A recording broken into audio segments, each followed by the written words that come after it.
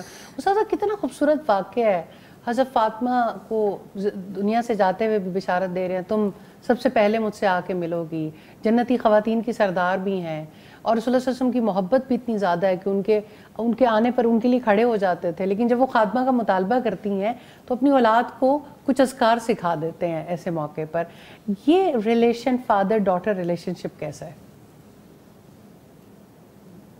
فائزہ سبحان اللہ، father daughter relation شپ کی بات آپ نے کی. بات یہ ہے کہ یعنی سیدہ فاطمہ گھر کے کام کاج سے تھک جاتی تھیں تو انہوں نے یہ درخواست کی تھی کہ ایک غلام مجھے بھی دیا جائے تاکہ کچھ یعنی آرام مل سکے. نبی صلی اللہ علیہ وسلم کو یہ بات پتہ چلی تو آپ ان کے گھر تشریف لائے، ان کے اور سیدنا علی کے درمیان بیٹھے اور فرمایا کیا میں تمہیں اس چیز کی طرف تمہاری رہنمائی نہ کروں جو غلام سے بہتر ہے؟ سونے سے پہلے 33 مرتبہ سبحان اللہ، 33 مرتبہ الحمدللہ، 33 مرتبہ اللہ اکبر، اور بعض روایات میں 34 مرتبہ کا تذکرہ بھی ملتا ہے. تو آج کی خواتین کے لیے اس واقعے میں بڑا سبق ہے. سیدہ فاطمہ نے پہلی بات تو یہ کہ رسول اللہ کی نصیحت کو قبول کیا، اپنے حالات میں صبر اور قناعت کا مظاہرہ کیا. تو آج کی خواتین بھی سادگی، صبر اور قناعت کو اپنی زندگی کا حصہ بنا سکتی ہیں. دوسری اہم بات یہ ہے کہ آپ صلی اللہ علیہ وسلم نے جسمانی مدد کی بجائے روحانی مدد کی طرف رہنمائی کی. اذکار کی پابندی اور اللہ کی یاد سے انسان کو روحانی سکون اور طاقت ملتی ہے. اور کین یو امیجن کہ دنیاوی مشکلات کا مقابلہ کرنے میں کون سی چیز زیادہ مددگار ثابت ہوتی ہے، غلام یا اللہ سبحانہ تعالیٰ کی کنیکٹیوٹی، اللہ سبحانہ تعالیٰ کی یاد؟ تو اللہ سبحانہ تعالیٰ کا ذکر زیادہ بڑا مددگار ہے. بے شک بے شک. اور خواتین کو یہ سکھانا چاہیے کہ مشکل حالات میں اللہ تعالیٰ کی طرف رجوع کریں، دعائیں کریں، اذکار کو معمول بنائیں. یہی چیز ہماری زندگی کے مسائل کو حل کر سکتی ہے. اور روزمرہ کے کاموں میں اللہ کی مدد حاصل کرنے کے لیے اذکار کی تاثیر پر بھروسہ کرنا چاہیے. سیدہ فاطمہ کو اذکار کی برکت سے کس قدر آرام اور سکون ملا. اور پھر سیدہ فاطمہ کو جو ذکر ملا تھا اسے ہم تسبیح فاطمہ کہتے ہیں. تو یہ واقعہ ہمیں نبی کریم صلی اللہ علیہ وسلم کی سنت پر عمل کرنے کی اہمیت کو سکھاتا ہے. اپنی زندگی میں ان سنتوں کو شامل کر کے ہم اپنی مشکلات کا بہترین طریقے سے مقابلہ کر سکتے ہیں. اور سیدہ فاطمہ کی زندگی کی یہ مثال ہمیں بتاتی ہے کہ ہر مشکل، ہر پریشانی میں اللہ کی یاد، اس کی طرف رجوع کرنے میں ہی اصل سکون ہے.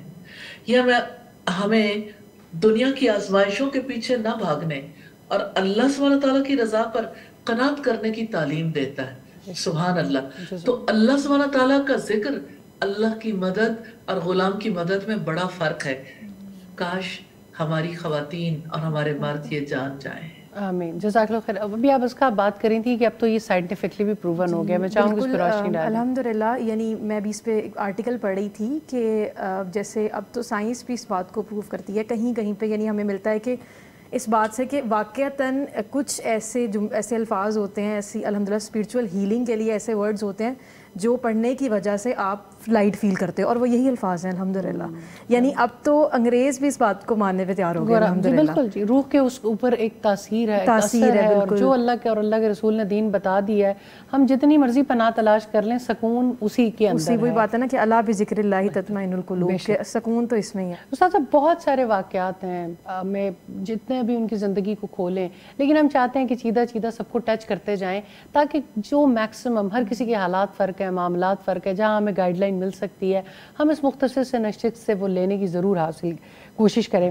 ہمیں پتہ چلتا ہے ام المومنین سیدہ جویریہ کو ان کے والد لینے کے لیے آئے تو انہوں نے اختیار کے باوجود رسول کریم صلی اللہ علیہ وآلہ وسلم کے پاس رہنے کو ترجیح دی اور محبت کا حق ادا کیا.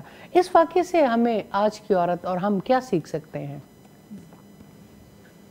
سیدہ جویریہ کے بارے میں یہ بتانا چاہتی ہوں کہ قبیلہ بنو مستلق کے سردار کی بیٹی تھی. جی. جنگ کے دوران مسلمانوں کی قید میں آئی. رسول اللہ صلی اللہ علیہ وسلم نے انہیں آزادی دینے کے بعد شادی کی پیشکش کی. انہوں نے قبول کر لی. انہوں نے رسول اللہ کے ساتھ رہنے کا انتخاب کیا، محبت کا حق ادا کیا جو ان کے دل میں اللہ کے رسول صلی اللہ علیہ وسلم کے لیے تھی. آج کی عورت کے لیے بہت بڑے اسباق ہیں. ایک تو وفاداری اور محبت کتنی زیادہ اہم ہے. آج کی عورت بھی اپنے فیصلوں میں وفاداری اور محبت کو فوقیت دے. دوسری چیز ہے کہ سیدہ جویریہ نے رسول اللہ کے ساتھ رہ کر دین کی خدمت کی اور اسلام کی عظیم شخصیت بن گئی. آج کی عورت کو بھی چاہیے کہ وہ اپنے دین کی خدمت کرے اور اپنے فیصلوں میں دین کی ترجیحات کو ملحوظ رکھیں. تیسری اہم چیز یہ ہے کہ شخصی آزادی کے ساتھ انہوں نے حکمت اور دانائی کا مظاہرہ کرتے ہوئے اپنی زندگی کا سب سے بہترین فیصلہ کیا کہ رسول اللہ کو چنا جو سب سے بہترین انسان تھے. تو یہ بات ہمیں سکھاتی ہے کہ اپنے فیصلوں میں عقل مندی اور دین کی رہنمائی کو شامل کرنا چاہیے. اور چوتھی اہم بات یہ ہے کہ سیدہ جویریہ نے خاندان اور رشتوں کو اہمیت دی، لیکن قدر اسی کی جو سب سے زیادہ دین سے جڑا ہوا تھا اور جو سب سے زیادہ اہمیت کے حامل تھے. اور سیدہ جویریہ کا یہ فیصلہ ان کے صبر، ثابت قدمی اور ایمان کی مضبوطی کی علامت تھا. آج کی عورت کو بھی اپنے فیصلے صبر اور ثابت قدمی کے ساتھ کرنے چاہیے. تو سیدہ جویریہ کا واقعہ ہمیں محبت، وفاداری، دین کی خدمت کا جذبہ اس کے بارے میں بتاتا ہے کہ یہی وہ چیزیں ہیں جو عورت کو عظیم بناتی ہیں. کوئی عورت بے لباس ہو کر عظیم نہیں بنتی، بھلے سے اسے لوگ بولڈ کہیں. کوئی عورت شمع محفل بن کے عظیم نہیں بنتی. عظمت کے لیے محبت، وفاداری اور دین کی خدمت کا جذبہ چاہیے. یہ خصوصیات زندگی کے ہر فیصلے میں ہماری رہنمائی کرتی ہیں. الحمدللہ. الحمدللہ. استاذہ ایک سوال ہے، حفصہ محمود صاحبہ پوچھتی ہیں کہ السلام علیکم استاذہ جی، how we can teach our children about prophet Muhammad صلی اللہ علیہ وآلہ وسلم لائف. یعنی ہم اپنے بچوں کو کس طرح سے سکھا سکتے ہیں رسول اللہ صلی اللہ علیہ وآلہ وسلم کی زندگی کو وہ اپنے لیے مشعل راہ بنائیں؟ جزاک اللہ خیر فائزہ. بہت اہم بات ہے اور میں سمجھتی ہوں کہ یہ پوری گفتگو کا حاصل بھی ہے. اور شاید یعنی کہ اس مہینے میں جتنی محافل ہوتی ہیں وہ اسی بنیاد پر ہونی چاہیے کہ ہمیں وہ طریقے پتہ چلیں کہ کیسے ہم نبی صلی اللہ علیہ وسلم سے محبت کو سکھائیں. پہلی بات تو یہ کہنا چاہتی ہوں کہ یہ معاملہ ہے تعلیم کا. یہ ایک نشست میں حاصل ہونے والی بات نہیں. پیرنٹنگ ایسی چیز ہے جس میں ٹپس تو مل سکتے ہیں، لیکن یہ ہے کہ پیچھے یعنی بیک اینڈ پہ جو نالج چاہیے اس نالج کے ساتھ ہی ٹپس کو یوز کریں گے نا. تو سب سے پہلے تو یہ ہے کہ آپ خود سیرت کے بارے میں جانیں، نمبر 1. تو اس کے لیے ظاہر ہے کہ اگر آپ کے پاس علم نہیں ہے تو آپ بہت سے کورسز کر سکتے ہیں.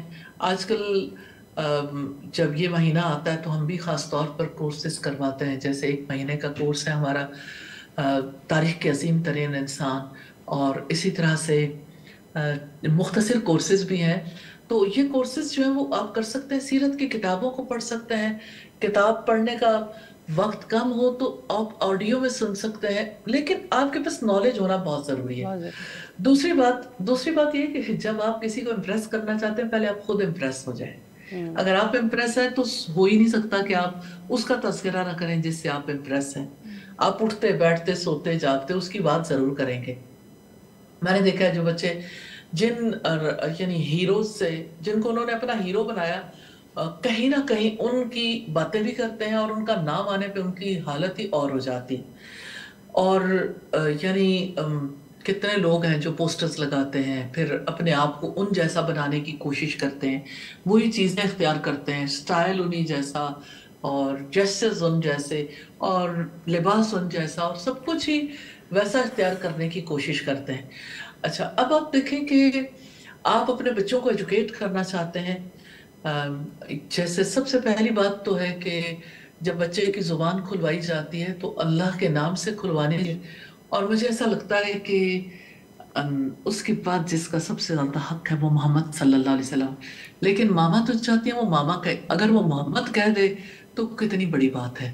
اور پھر یہ کہ کلمہ سکھائیں گے تو ظاہر ہے کہ لا الہ الا اللہ کے ساتھ محمد رسول اللہ صلی اللہ علیہ وسلم، ہم جب یہ محمد رسول اللہ کہتے ہیں اور سکھاتے ہیں تو ایک کنیکشن جڑتا ہے نا.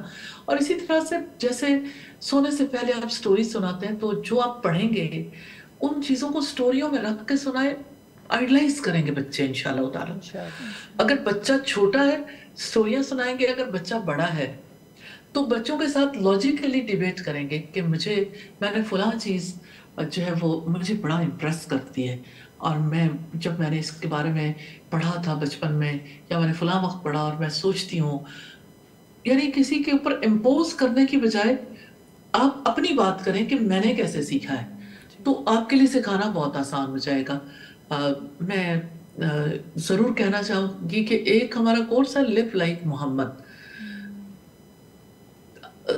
یعنی اس میں ہم نے کوشش کی کہ 3 منٹ کی بات کریں، اور یہ ہے کہ ہر چیز کو کلیئر کرنے کی کوشش کریں. ریئلی اللہ سبحانہ تعالیٰ کی محبت کے لیے اور اللہ کے رسول کی محبت کے لیے یہ تعلیم بہت ضروری ہے، اور یہ کورسز بہت زیادہ امپورٹنٹ ہیں. اللہ سبحانہ تعالیٰ ہماری مدد فرمائے.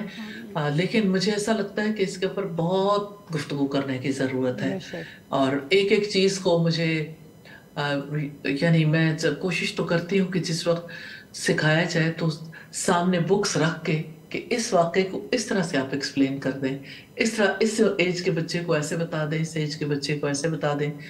تو یہ انشاءاللہ جب یعنی آپ اگر واقعی انٹرسٹڈ ہیں تو پیرنٹنگ کا کورس ضرور کر لیں. ہمارے LMS کے تھرو آپ بہت سارے کورسز کر سکتے ہیں. اللہ تعالیٰ کے فضل و کرم سے ہم اس پہ اپنی زندگیاں گزار رہے ہیں، اللہ تعالیٰ کی مہربانی سے، اس کے دیے ہوئے رزق سے، کہ کسی بھی طرح سے لوگوں کے لیے آسانیاں پیدا کریں، اور جدید ٹرمینالوجیز کے ساتھ، تاکہ لوگوں کے لیے سمجھنا آسان ہو، بچوں کے لیے بھی سمجھنا آسان ہو. اور ان حالات کی روشنی میں آج کے دور میں کس طرح سے ہم رسول اللہ صلی اللہ علیہ وسلم کو فالو کر سکتے ہیں. ریئلی آپ کے بچوں کا مشن بن جائے گا فالو محمد صلی اللہ علیہ وسلم. جزاک اللہ خیر استاذہ، بہت شکریہ. اللہ تعالیٰ آپ کو جزائے خیر دے، اور آپ کا سفر بخیریت جو ہے وہ آگے بھی بڑھے، اور انشاءاللہ جو خیر پہنچانے کے لیے اللہ تعالیٰ آپ کو زمین پہ لے گیا ہے وہ خیر بہت بڑے پیمانے پہ برآمد ہو انشاءاللہ، اور زیادہ جو اللہ کے بندے ہیں وہ اللہ تعالیٰ سے کنیکٹ ہونے میں کامیاب ہو سکیں انشاءاللہ. آج سے بلکہ آپ کا سفر شروع ہوگا انشاءاللہ، اور آپ آگے آج سے ہوگا انشاءاللہ، آج سے ہوگا، اور انشاءاللہ آن لائن یہ بہت لوگ فائدہ اٹھا سکیں گے. جی انشاءاللہ فیس بک کے تھرو، یوٹیوب کے تھرو یہ سیشنز مسلسل آ رہے ہوں گے. واٹس ایپ چینل کے اوپر مکمل تفصیلات موجود ہیں، جو جہاں پر ہیں. ایک اور انٹرسٹنگ بات بھی ہے فائزہ کہ ہر سیشن کے بعد ہم لوگوں سے کوئزز فل کروائیں گے، تو دور بیٹھے ہوئے لوگ بھی اسی طرح سے کوئز فل کر سکتے ہیں، اور اس سے یہ ہے کہ آپ کی لرننگ بہت زیادہ انہانس ہو جاتی ہے. انشاءاللہ اللہ تعالیٰ آپ کو جزائے خیر دے اور معاملات میں آسانی فرمائے. ایک دفعہ پھر میں آپ کا بہت جزاک اللہ کہنا چاہتی ہوں کہ آپ نے وہاں پر ہوتے ہوئے بھی پروگرام میں مستقل وقت دیا، اور اپنے مہمانوں کا بھی شکریہ ادا کرنا چاہتی ہوں جو آئے اور انہوں نے وقت نکالا. اور انشاءاللہ رسول اللہ صلی اللہ علیہ وآلہ وسلم کی یہ شان ہے کہ ہم ان کے اسوہ پر عمل کریں. رسول اللہ صلی اللہ علیہ وآلہ وسلم انسان کامل ہیں جنہیں اللہ تعالیٰ نے ہمارے لیے ایک اسوہ کامل بنا کر بھیجا ہے.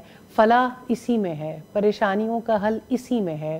اب کیوں نہ اس ذات کے ساتھ جڑ جائیں جس ذات کی ہر پہلو میں، ہر جیسچر میں، ہر عمل میں، ہر ایکشن میں ہمیں ہمارے لیے گائیڈ لائن بھی ملتی ہے اور آسانیاں بھی ملتی ہیں.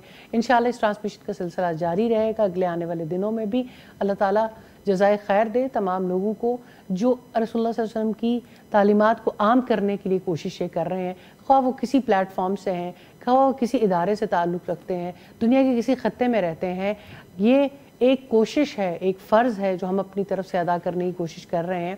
آئندہ کے پروگرام میں انشاءاللہ کسی اور موضوع کے ساتھ حاضر ہوں گے. جب تک کے لیے اجازت دیجیے. السلام علیکم ورحمۃ اللہ وبرکاتہ. اللہم صلی علی محمد و آل محمد اللهم صل